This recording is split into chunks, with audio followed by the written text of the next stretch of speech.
Welcome back, everybody. The show must go on, like somebody said. My name is Ægir Þór Eysteinsson. I am the press officer for the Icelandic Ministry for Foreign Affairs, and I will be the moderator for the next panel session, focused on global challenges to peace in the 21st century. It's a small topic. I hope we will get through it. I will invite three distinguished guests: Bruno, Stagno, Ugarte, Deputy Executive Director for Advocacy, Human Rights Watch; Ingibjörg Sólrún Gísladóttir, former Minister for Foreign Affairs of Iceland and Director of OSCE, Office for Democratic Institutions and Human Rights; Sanam Naraghi Anderlini, founder and CEO of the International Civil Society Action Network, and Adjunct Professor at Columbia University's School of International and Public Affairs.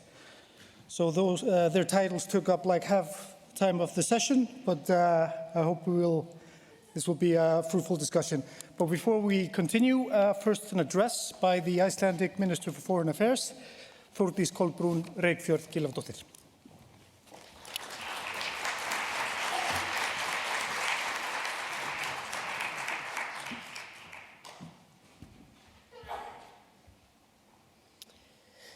Dear guests and dear panelists, when you come up to the stage, it is often said that Iceland is a country that puts a high premium on peace.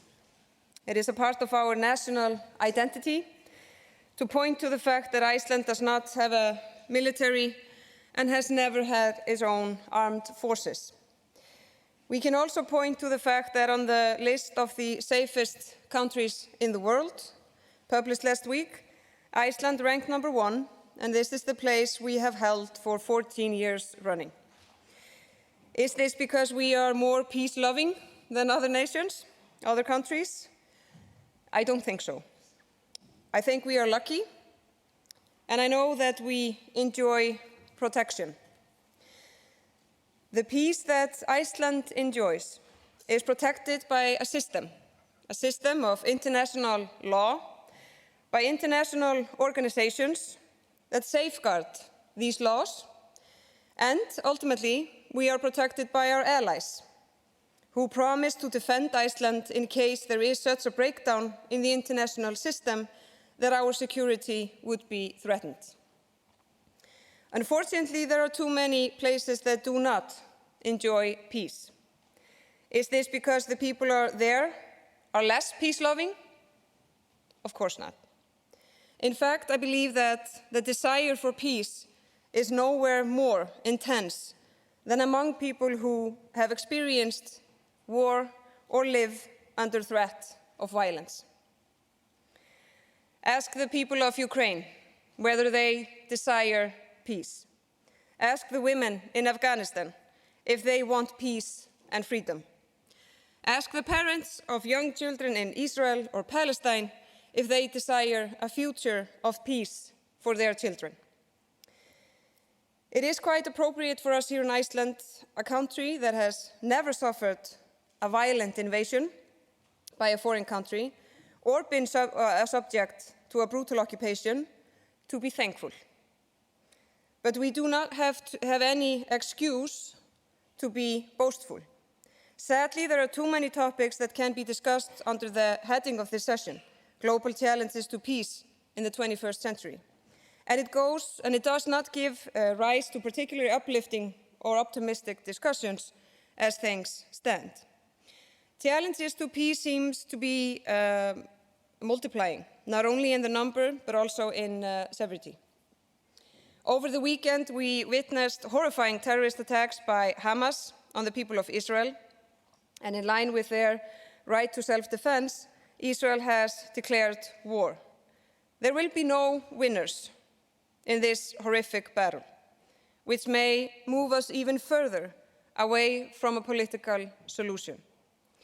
On our continent, Russia's continuing war of aggression is not only a brutal assault on Ukraine and its people, but a direct affront to the international order.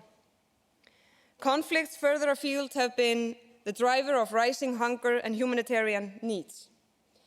Foreign interference and disinformation campaigns seem to be growing, undermining democracy and stability, whether in Africa, the Middle East, or even in EU member states.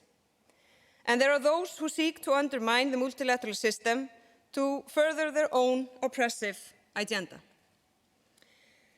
Dear guests, peace in its narrowest sense, peace from conflict, has proven elusive.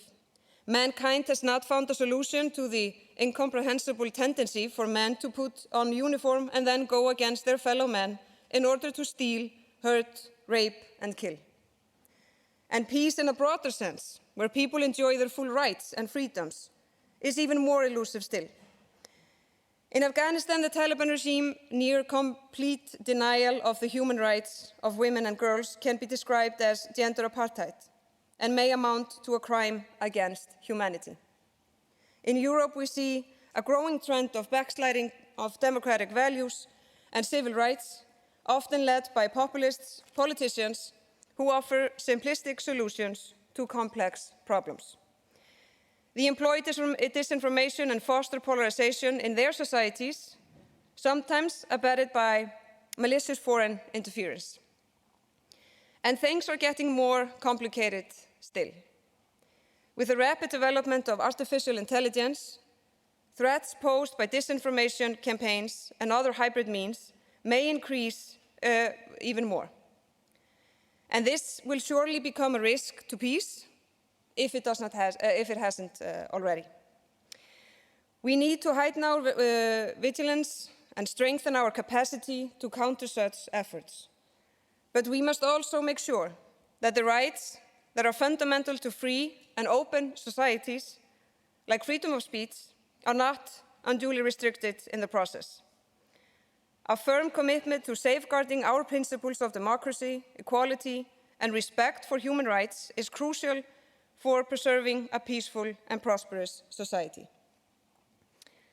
But let me also mention that human rights like freedom of speech are for human beings, not for bots. We must also step up our efforts to counter global challenges to peace by addressing inequality, extreme poverty, food and energy insecurity, and other risk factors for instability and conflict. We must ensure no one is left behind so that everyone understands that we are stronger together than if we are divided. Nations must work together to promote sustainable development and strengthen global capacity to respond to natural disasters and pandemics. And most importantly, we need to ensure that the multilateral system prevails and that respect for international law remains the basis for interactions between nations. Because otherwise, brute force will reign. This would not only make the existence of small states more uncertain, it would be a huge loss for all humankind. If the multilateral system fails, we will have no hope of dealing with global threat multipliers like climate change or sustaining instruments for arms control, disarmament, and non-proliferation. We would lose the instrument that has brought humankind closer to peace than ever. And dear friends, we are simply at a critical juncture. I believe that the outcome of the conflict in Ukraine may determine the credibility of our multilateral system for a generation to come. And let us not forget, what is happening in Ukraine is not a conflict. It really does not have two sides.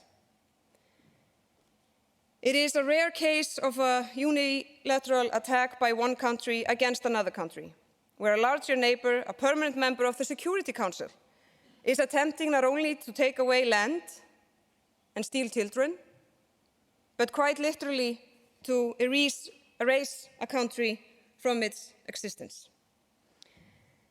If Putin's aggression is not checked, other autocrats will feel emboldened to disregard international law and violate the sovereignty and territorial integrity of their neighbors. By supporting the Ukrainian people in defending their homeland, we are also helping to defend the rule of law and preserve the foundations for global peace and security. Democratic leaders need to explain in clear terms why this fight matters for our peoples and their future. And I sincerely believe that our best hope for a peaceful future is to stand firmly with multilateralism and its principles. For a country like Iceland, that has so much to be thankful for, this is not only the right thing to do, it is simply our duty. Thank you.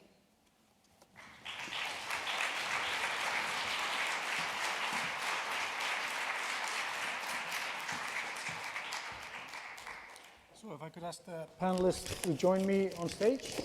Sanam, Bruno, and Ingibjörg. Sólrún.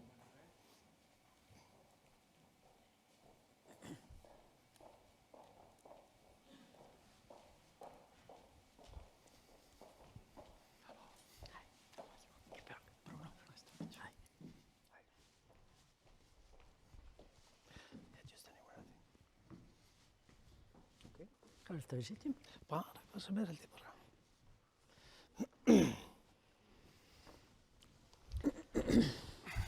So, how about the Icelandic weather? Perfect. Enjoying it so far? Excellent. Should we talk about that? We can start. It's a perfect example of what we call a window weather. A beautiful day to be enjoyed inside a warm room, watching out the window. Anyways, so opening remarks. Sanam, do you want to go first? Opening remarks about challenges to peace. Yes, please. Well, thank you very much, first of all, for inviting me. I think the concept of an Imagine Forum is actually so important these days because we need to imagine the alternative to what we have, and we have to start there. I don't want to repeat the points about challenges that we heard earlier about conflict, about climate and so forth. I think all of those are valid, obviously. But I wanted to add to the conversation, if that's okay. And there are 3 points that I just wanted to raise in terms of the challenges, and then hopefully we get to some solutions as well. The first point in terms of challenges that we're observing, I think, is the rise or the age of extremisms that we are all living and breathing today. We have been living in the age of extreme capitalism. I don't mean just normal capitalism. I mean the extreme capitalism where the water of a country is now owned by shareholders in another country and there's no accountability, by the fact that we have billionaires and homeless people in the city that I live in Washington, D.C. So there's this there's the fact that it's now become extremely individualistic. Everybody is just thinking for themselves and out for themselves. We see this being used by politicians to the left and the right. So you have the weaponization of identity, whether it's white supremacy or Islamist jihadism or Hindu nationalism in India, which is elevating one kind of visceral identity, your ethno-national or your religious identity over others and making it seem as if you're supreme to others. And it's tied always with masculine supremacy. So women are always being downgraded, women are always being co-opted or coerced, either to join these groups or silenced. And then to the left of it, we're also seeing diversity being instrumentalized, so that we're being divided constantly in terms of our different identities. And this is all happening in the age of extreme pluralism. Every city that we live in is now made up of everybody, whether it's rural people coming to the urban areas, whether it's migrants, whether it's people who have of multiple different ethnicities and religions. And so to me, one of the biggest challenges that we have is how do we're now in the age of diversity has led us to difference to division. What we need is diversity showing us our similarity as human beings and leading to social cohesion. This is the challenge of our age. This is the challenge this is a legacy that we have to create for our children. Because if we carry on down the paths that we're going down, it is atomizing us, it is fostering distrust and mistrust and unbelonging. And you can't live like that in a town. You can't live like that in a city. In America right now, every single family is split down the middle between Trump supporters and non-Trump supporters. This is a recipe for very scary things coming into the future. And I think that there's a lot of things that we can do, and I'm happy to talk about that going forward. Second thing, very quickly, is we are living in the age of the division from power and responsibility. I work with women peace builders in war zones. They take on the burden of caring for people when our politicians and our diplomats and our military leaders are failing them on the ground. Whether it's in Sudan, Afghanistan, elsewhere, women on the ground are taking on the burdens of responsibility, and the powerful are not being held accountable. And then the third point, frankly, we're not investing in peace. We're not investing in how you do prevention and mitigation and radical diplomacy to stop the Ukraine war or the Israel-Palestine war or any of the war or the Sudan war. These wars didn't happen overnight. They were planned, they were anticipated, people knew they were going to happen, and yet they happen accidentally or happen overnight. In 2014 in the United States, some research was done, and they showed that for every $1 invested in peace, $1,885 is invested in war and the idea of security and defense. We need that balance reshifted. We need to really think about what it means to invest in peace. So these are the challenges that we have, that we're not actually valuing peace and investing in it, and we are hurtling towards extremism and a sort of a separation and a chaos in all of our societies, which is a terrible future to look at. Thank you. Ingibjörg. Yeah, well, thank you very much. When I was asked to participate in this panel, it just was 2 days ago or 3 days ago. Then I didn't, I said, yes, okay, I'll do that. But things have changed dramatically since I was asked to sit on this panel, because the world is so, it's so less peaceful than it was only 3 days ago, and it was not good 3 days ago, but it's gone from bad to worse. And but yesterday there was a reception in Höfði House, the famous Höfði House where Reagan and Gorbachev had their summit in 1986. And in 1986, I was a young woman beginning my career in politics. And this event was very important and symbolic for my generation. And suddenly, an old and stagnated world order was coming to an end, and a new world order seemed to be emerging. So this was a moment of optimism, and I never believed, actually, as a young woman, that I would experience this, that I would experience a world that was not divided between East and West, capitalism and communism. This was the worldview we had for decades, and suddenly it was coming to an end. So there was a lot of optimism, and many of us, I think, believed genuinely that the values of so-called liberal democracy had won. And that was, of course, also because of the fall of the Berlin Wall and the Soviet Union in the 90s. And there was a feeling that the world was changing. And we genuinely believed that the values of liberal democracy had won and had been embraced by most of the world. And democratic elections, cooperation, dialogue, and negotiations would be used to sort out disagreements, both internally in countries and between countries. We genuinely believed this. And these liberal democratic values, they were embedded in the new international order. There were new multilateral organizations that were established, such as the OSCE, that built on the idea of comprehensive security, not only military security, but comprehensive security. And I think, actually, that the public opinion in most of the countries, they were really supportive of this new order and had a genuine hope that we would see a more peaceful and prosperous world. This was in the optimistic 90s.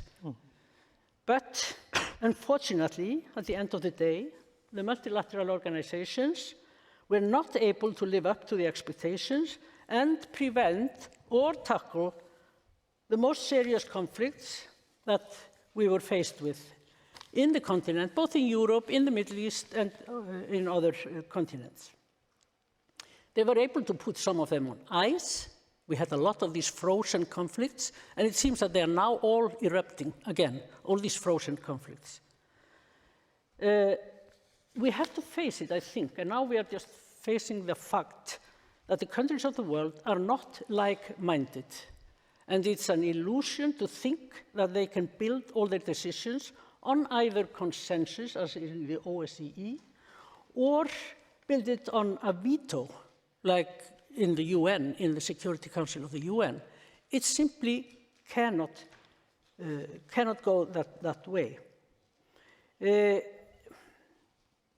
It means that it's the bullies in the hood, let me put it that way. It's the bullies in the hood that dictate the agenda and the decisions. And the main bullies in the hood are Russia and the US. And they dictate the agenda, they dictate the decisions, and they decide when decision can be taken and when it cannot be taken. And this is the world kind of order we are now faced with. And the consequences is the fact that now the world, because the organization couldn't live up to the expectations of the people, the world is now turning away from the liberal order. It's turning away from it. It's turning inward. Most of the countries are now turning inward. I've been quite a lot in Middle Europe, and I was just recently in Slovakia observing the elections there. And you can see that these countries, they are turning inward. Voters are disillusioned and disappointed, and they turn to right-wing populists that promise to close off borders, to stop the influx of refugees. They criticize globalization and the world order that is controlled by what they call liberal extremists. That's the word they use for it. And they promise to turn away from that. They talk about the need to decrease military support and financial aid to Ukraine under the pretext that it will lead to peace negotiations, and that are peace on Russian premises.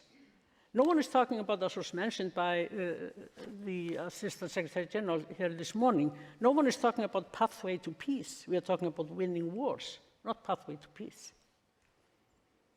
But I think the main maybe reason for this, that we are in this situation, is a lack of political leadership at the international level. Leaders of the multilateral organizations have not been given a political mandate to lead. They have operational mandate, but they don't have a political mandate to lead these organizations.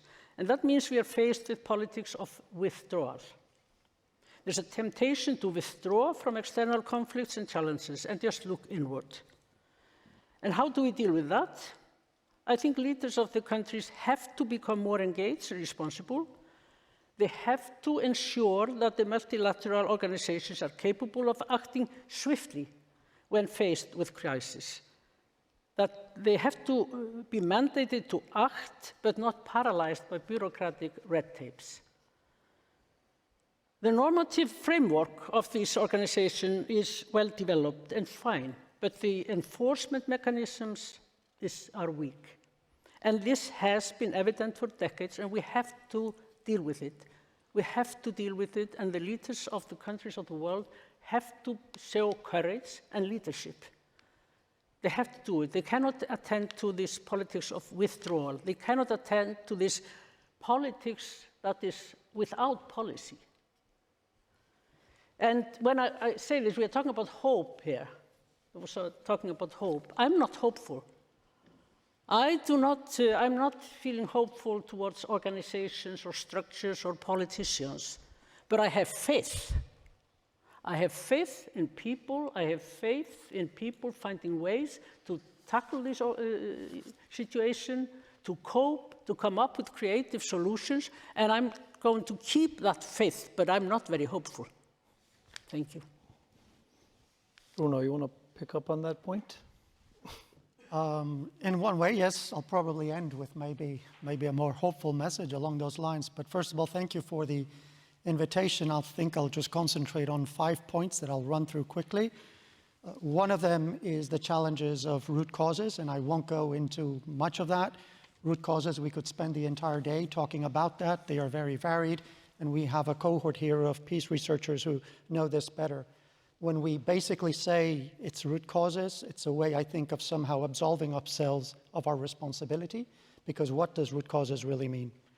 That doesn't mean that root causes don't play a role. Of course they do, but we really need to move beyond that type of narrative, because it's a way of basically avoiding responsibility. Also because since the end of World War II, when we created the, I guess, world order that we continue to live in, it was premised on this basis of collective security. And you've mentioned the United Nations, which of course is the preeminent body tasked with that collective security. But we never really reached a consensus as to what collective security means for all of us. We've had a number of pretty much empty slogans since.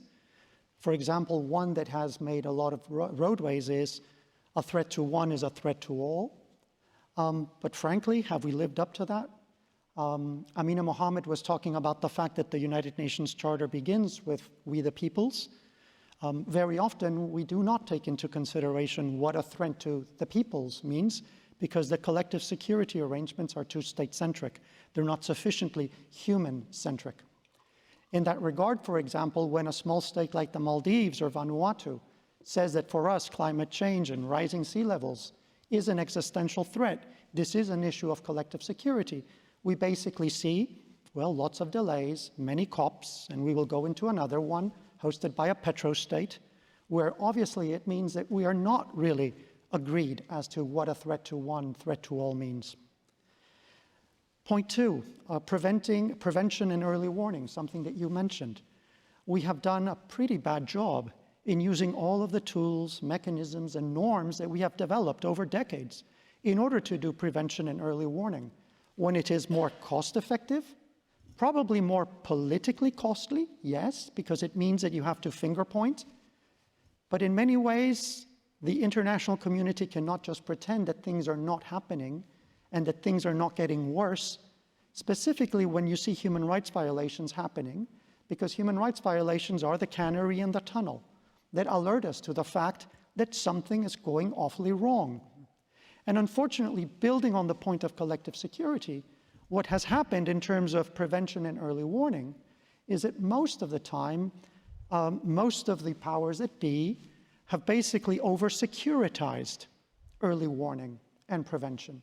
Believing, for example, that the strong man, because it tends to be the strong man, not the strong woman, is the one that's going to provide the security and stability we need to somehow keep issues of concern away from us. The typical textbook example for me is, for example, Egypt, where we have a president, Abdel al-Sisi, who probably was one of the masterminds of the Tahrir massacre, over 800 people killed in 24 hours, who has basically become the ally of most of the countries that pretend that they're worried about the state of the world, when he obviously is more part of the problem than part of the solution. Yes, it's another strong man, much like we have General Haftar next door, and we could go on and on. So early warning and prevention, when you're actually removing yourself from human rights situations and other early calls that something is going awfully wrong, and yet we have this over-securitized agenda. There was a mention to India, another one, fawning receptions in the UK, in France, in the United States, as if nothing is happening in India, because India is the world's largest democracy. Next year, when we have elections in India, I think we might have to revisit that. Is it really the world's largest democracy in light of the communal violence that is happening in various of the states of India? Can we really just believe that we can contain stability and security in India, in Mr. Modi, and just absolve ourselves of what's happening there? We need early warning and prevention, and Modi needs to hear about that, much like Sisi needs to hear about that, and so many others. Point three, we have basically not done sufficient service to justice. I'm actually quite surprised here that we're talking about peace, but justice has been absent from the conversation mostly, as if the interests of peace were somehow in contradiction with the interests of justice. And I recognize that working justice and peace at the same time is a difficult endeavor. And I know that there are many experts on peace here, so I'll be careful with what I say. But there are textbook examples of successful negotiations of peace that were done when there were very severe justice components that were operating in tandem. One of them, for example, was, well, the Naivasha Accords in Sudan, when even the president of Sudan was being indicted by the International Criminal Court. Or the Dayton Accords, when, yes, some of the leaders in Serbia were under indictment by the International Criminal Tribunal for the former Yugoslavia. Now, I'm not saying that those are necessarily the best ways, but certainly they show that it is possible to have peace and justice working in tandem and not putting them against each other. Because if peace does not have a justice component, many times all we're doing is pretty much setting ourselves for failure for when that peace will collapse because there was no accountability. And I think we're having a stark reminder in Sudan right now, where once again, we're having people who should have been indicted, who should probably be in prison, like, for example, the leader of the Rapid Support Forces, who is one of the two strongmen that is vying for control in Khartoum, Omdurman, and beyond, and potentially now conducting a genocide in Darfur once again. Point 4, courage. I've heard a lot about, Nordic states thinking of themselves as small states. Well, let me give you some examples, and this is where we might have a bit of a more hopeful message, of smaller states than Iceland really coming to the fore and tackling issues that no bigger state was willing to tackle. I mentioned Vanuatu. Vanuatu is a very small state, big ocean, small island state. It has led the world in terms of bringing an advisory opinion to the International Court of Justice on what are the human rights consequences of climate change. This could be a potential game changer. Any country could have done this, but it was little Vanuatu that had to do it with its very limited bandwidth. What country took the Myanmar junta, and Aung San Suu Kyi, in fact, to court for what the Myanmars were doing, the Myanmar government was doing to the Rohingya? It was little Gambia. Gambia, of all places. It was Gambia that took Myanmar to the International Court of Justice because of its violations on the Convention of the Prevention and Punishment of Genocide. Many other countries could have done so. They did not. Liechtenstein. Liechtenstein is a country that broke precedent in the General Assembly by creating a novel quasi-prosecutorial mechanism, which is the closest we have gotten to accountability in Syria for the crimes committed by the Assad regime. This was Liechtenstein. And Barbados was referenced earlier for the really remarkable role Barbados is doing on financing for development. And I could go on and on. So when we talk about small countries, that should not be an invitation to basically stand down and say we have limited bandwidth, we can't handle it, we need the big players in town. No, let's have more collective courage. And maybe something here that is important is that, in fact, we look beyond those echo chambers that exist. Here we're in a Nordic Council meeting, but we could be somewhat bolder. There could be Nordic-Baltic cooperation, but maybe even go further. Why can't we have Nordic-Baltic outreach to the Gambias and the Liechtensteins and the Barbados and the Vanuatus and many other small and medium-sized states that are not part of the European community, that probably share many of the values that you have and that are willing to work with you because their first and last line of defense is peace, is multilateralism, is international law, is human rights, and is democracy. So I think that there are sufficient avenues to be hopeful, but it just means that we really have to strategize and work together and have more of a collective courage. Thank you. Thank you, Bruno.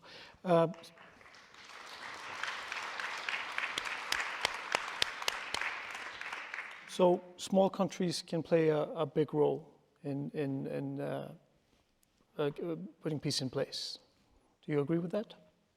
Do I? Yes. Yes, definitely agree with that.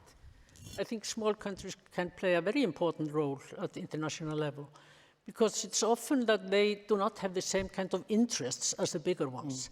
So they can have this moral superiority, if you like. They don't have this economic or military superiority, but they can have a moral superiority, and they can really have an impact at the international level. And I just want to mention here, when it comes to gender equality, I always say Iceland is not a small country when it comes to gender equality. Iceland is a big country when it comes to, and can have a lot of impact internationally, and has had a lot of impact, because we have invested thinking and courage and political engagement in working on gender equality. So definitely small countries can have an impact and can play a very important role on the international level. And I also want to mention that I think Iceland had an important role to play in the Human Rights Council when they were members of it. So they took some decisions or steps that the bigger ones did not dare to take. So definitely we can do that. Sanam, you want to? I would take it even further to say that the idea that our unit of analysis is still the state is very 20th century. Because if you think about corporations, if you think about the internet, if you think about TikTok, their unit of analysis in terms of building communities and constituencies is individuals, right? So the algorithm of a TikTok is going directly for you individually and you individually and so forth. So the idea that we still think about everything to do with peace and security as the actions of the state is really very old-fashioned. I work with women-led peace-building organizations in war zones. These are places where the state is either predatory, absent, militias are there, the international actors are there in very negative ways, and they are taking the responsibility to look after their communities. What we need to be thinking about is a peace ecosystem, which involves the states, the non-state actors, the individuals, and so forth, and really creating the safety net of dealing with conflict and peace. But again, there's an element of thinking about prevention, thinking about that radical dialogue that was mentioned earlier. Nothing about a war is in the hands of God or nature. Every single bomb, every single bullet, every single drone that is currently being targeted at Gaza or at Israeli citizens is the decision of a human being. And those decisions can be not made. So we have to be thinking about how do we reform diplomacy? How do we reform the space for nonviolent conflict resolution, the systems, the mentalities, the so forth. And one of the things, coming back to your point about justice, is that if you look at how the South Africans did this, as they were looking to where they were and the future of the country, they could see a future that was going to be civil war, like Zimbabwe next door, and they wanted a future that wasn't that. So they put their focus on the future they wanted. That dialogue about the future they wanted enabled them to have the conversation in the present. And at some point they realized, of course, we have to deal with the grievances of the past. So the sequencing is critical. I've been in the spaces of mediation. Nobody sequences dialogues in this way.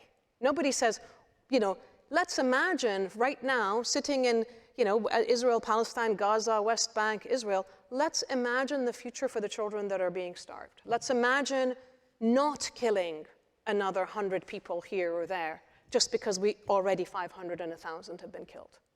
Right? Let's just imagine that and use that as our starting point to say, where do we need to go? And then how do we deal with the grievances of the past? And the accountability factors, I think, come in different ways. They come with those who have perpetrated crimes. One thing, and whether we actually want to spend all our money taking them to court or putting them in jail, which sometimes can be very difficult. Is it justice for victims and survivors? What does it mean to be the rape victim and have children born of rape? Do you have the health care? Do you have the legal? Do you have the economic support? Do you have your community support to continue living? We didn't provide that to victims of rape in Rwanda. We spent $100 million a year taking people to Tanzania, giving them antiretroviral drugs, indicting very, very few rapists and genocidaires. Meanwhile, all of their victims were dying of HIV/AIDS, and nobody did anything for them. So we need to rethink about and broaden the concepts of justice and accountability. Mr. Khalilzad, who was the US envoy who negotiated the handover of Afghanistan to the Taliban, broke United States law. We have a Women, Peace, and Security Act that says Women should be part of the peace processes that the US is involved in. He didn't do it. Why isn't he being taken to court? This is US law. Forget about international law. The Americans don't care about international law. I'm talking about US law. So the accountability comes in different ways. But I think that the answer that we have is, as you said, it's faith in people. It's faith in the people who are taking a stand and risking their lives to look after others. And maybe one way of thinking about this is to say, actually, decisions about war and peace shouldn't just be left to our politicians and our military anymore. We should have people's peace and security councils, where you have your doctors, your social psychologists, your teachers, your parents, your young people, deciding, do we want to go to war or do we not want to go to war? Do we want to spend our money helping people, or do we want to spend it on weapons for killing people? Because honestly, politicians and military leaders who've been doing this, either at the peace table or in the back rooms of the Congress or whichever parliament, they failed us the last 40 years. So we need to, if war is societal, society should also be deciding about peace. And I think the next stage of this should be a People's Peace and Security Council, which is genuinely doctors and social psychologists and others who understand humanity and care about humanity and have devoted their lives to humanity. But how do we change the system in that way? How do we make that happen? Imagine if all the small states all of a sudden said, this is when we decide how we're going to spend military budgets, we're going to have a council, we're going to have of teachers and, as I say, teachers and mothers and young people and others. Each country can do it. I mean, the United Nations was imagined in the 1500s, the first iteration of it. It took us 500 years to get there, right? Somebody imagined it. This is why I said imagination is really important. We need to be looking at what the reality of the world is. And the fact of the matter is, in the last 20 years at least, we have started a war every year, if not 2 wars a year. We have not ended any of these wars. So whoever is deciding peace and war is doing a really bad job. And as I said, the people on the ground are taking the responsibility to look after them. I run a small organization. What am I doing trying to help thousands of Afghans get food, shelter, come out of their country? It shouldn't be on me. It should be on the governments that enabled this situation to happen. It shouldn't be on Mahbuba, right? But we're doing it. So at least give us the space at the tables where these decisions are being made so that maybe we can give some other solutions to the story, including right now in Israel and Palestine. I don't think war is inevitable. It shouldn't be. It should be actually radical diplomacy. The entire world should be there because this madness that's happening there is spilling everywhere else. In the same way that the handing over Afghanistan to the Taliban has a spillover effect everywhere else. These things don't stay in one place. We are all everywhere now. And we need people who have demonstrated their commitment to peace to be in the peace tables that we're talking about. Thank you for that. So I think we were going to turn to the audience now. If you have any questions for our panel, maybe a couple of questions before we finish off. Are there any questions?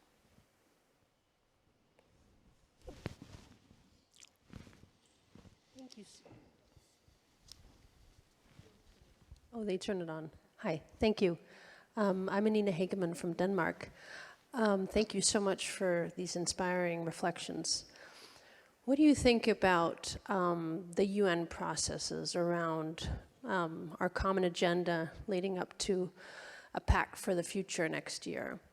Specifically, the new agenda for peace, which is supposed to be all of our rallying together around ensuring prevention as a universal way of working, strengthening peace-building institutions, reforming key multilateral institutions.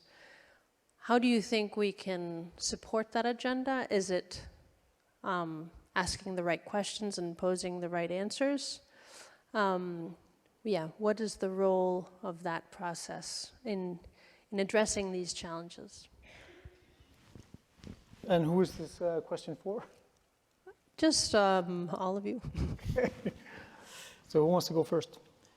I didn't fully understand the question. Could you?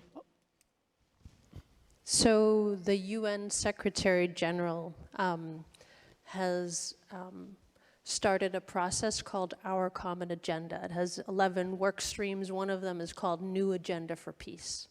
All of this is supposed to lead into a summit for the future. It's going to take place September of next year. He's hoping that there will be a pact for the future, which is really, well, now I'm paraphrasing the Secretary General, so please excuse me if I'm not doing a good enough job, but it's supposed to be sort of a revitalization of multilateral solutions for the greatest global challenges we face.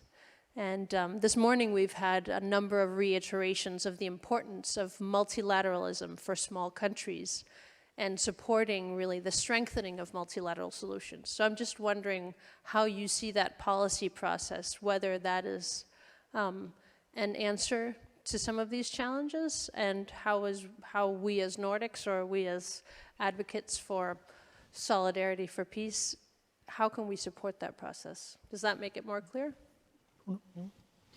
I'll take a stab at it. Yeah. First of all, it's interesting that they're using the word agenda for peace. Last time there was an agenda for peace, it cost the then Secretary General his job. He was not reappointed. That was Boutros Boutros-Ghali, which, for all of the faults of that original agenda for peace, it was actually a quite bold statement coming out of the United Nations Secretariat. Of the United Nations Secretariat actually showing some spine and bringing up some uncomfortable issues for the powers that be at the United Nations. I can't speak for my own organization, Human Rights Watch here. This is a bit outside of our mandate, but my own personal opinion is that I think we need much of a bolder vision here.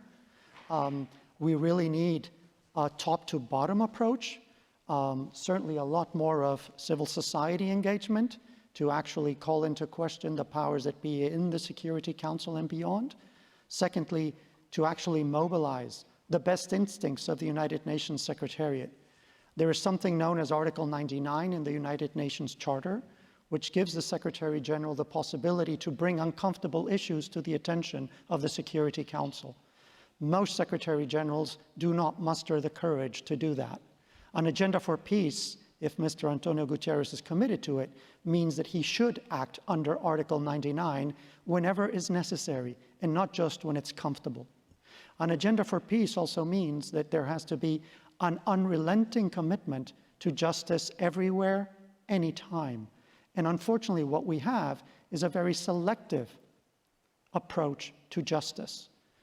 Even in Nordic countries, we have these generic pronouncements of we are for accountability, we are for justice, we are for the International Criminal Court. Yet, for example, where are the Nordics when there are proposals for some type of an accountability or monitoring and mechanism in Afghanistan for crimes committed not only as of the 15th of April 2021, when Kabul falls, but actually for all of the abuses and crimes committed by the Dostums and the Noors and other warlords in Afghanistan that were supported by NATO and ISAF, and were part actually of the Ashraf Ghani or the Hamid Karzai governments. You see from the UK and the US, we will have accountability from the 15th of August forward, not backward. Where is the accountability for the crimes that are being committed day in and day out by Israel, but also by the Palestinians? There's been no accountability there. Europe is missing in action there, missing in action. Where is the accountability for the people that were killed in Tahrir Square in Egypt 10 years ago? So we all need that to be part of that agenda for peace. Otherwise, it is unfortunately likely to end as another UN document that is full of good intentions, but doesn't have the teeth to actually change the real dynamics of the interstate negotiations, because we need more civil society participation. So it's good to hear Mrs. Amina Mohammed, and I'm sure it all comes with the best of intentions. But she also said that she committed to speaking and saying the uncomfortable things. Well, I hope she does. She also can act under Article 99 and tell the powerful in the United Nations how things need to change. Yeah, I think, there are words that are very important in this context, or terms. It's terms like accountability, as you have mentioned here. there is a total kind of lack of accountability in this multilateral system, because we've seen it over and over again. You know, atrocities, crimes are committed, but at the end of the day, nothing happens, and no one is held to account for that. So it's really important to ensure accountability, but it's also important to ensure that there is an enforcement of all these decisions, of this legal framework that the UN builds on. Because like I said, there's no lack of normative framework, it's all in place. But the enforcement of it, that's what is missing. There isn't any unit or any institution or within the UN that can really kind of ensure that these decisions are enforced. So that is what is needed and has to be part of this agenda for peace in the UN.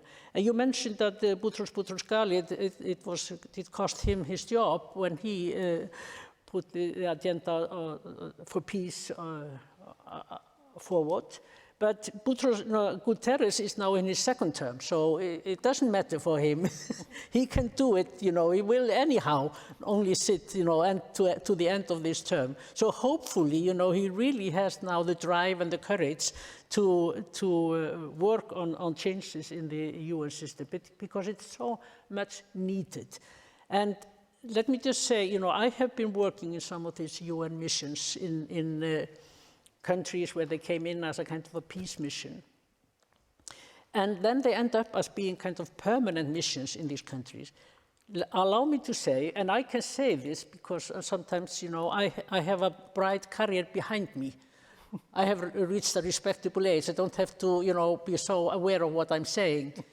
That these missions, they are useless. They're simply useless. And most of the people in these missions are subscribing to their salaries. It costs a lot of money, and this is totally ridiculous to organize this peacekeeping in that way. And, you know, you need little agile units that can come in when, you know, something goes wrong. You can have a certain, you know, objective to work on for a certain period of time, and then they go out again. And then there might be need for something else in this country at a later stage. Then another mission can come in and work on that and out again. This is, you know, the only way this can operate. These permanent missions in these countries of post-conflict countries or conflict countries, they're useless. Just to add to that, so I'm going to just add a couple of things. So I've been working on the Women, Peace and Security agenda from before it existed. I can tell you that the number of very practical recommendations that we have given to the UN, to governments, to everybody who has a national action plan on women, peace and security about how to do peace processes, how to do gendered ceasefire negotiations, how to do gendered transitional justice, how to do gendered humanitarian work. It is, we could wallpaper this room 15 times over with these very practical solutions. If only 10% of them were actually implemented by the UN on a systematic basis, we would be in a different place. It doesn't get done. I've worked inside the system, I've worked outside the system, I've worked with governments. Everybody says the lovely things. Everybody has new national action plans. Everybody shows up for women, peace and security work at the UN. But when it comes to the Sudan peace process, same story. We say, Sudanese women, let's have, you know, a sideshow of a side circus somewhere where the women get together. And meanwhile, there's a peace agreement, you know, or some discussion about whatever ceasefire happening in Jeddah, where the armed groups get to sit in nice five-star hotels and really have no interest in ending the war. That model has to stop. We know how to do inclusive peacemaking. We actually have really good examples. We have it from the Yemen National Dialogue. We have it from Nelson Mandela in 2000 when he was so sick of the Burundian peace talks and 17 armed groups. He got the women together and the women negotiated the peace. And he then went to the men and said, look, they negotiated it. Get on board, right? So we have precedents. We have research going back to our researchers. We can work with you till the end of the days. We have the evidence. It's not getting done. And this, I think, would be the best step forward for the agenda for peace. Similarly, Sexual violence and conflict, we know that happens. And yet again, every time there are refugees, neither the refugee agencies nor the humanitarian agencies, nobody's doing anything to try and mitigate it. Nobody's trying to do anything to set up systems, try and prevent it. They don't have the people on the ground to deal with the victims and survivors.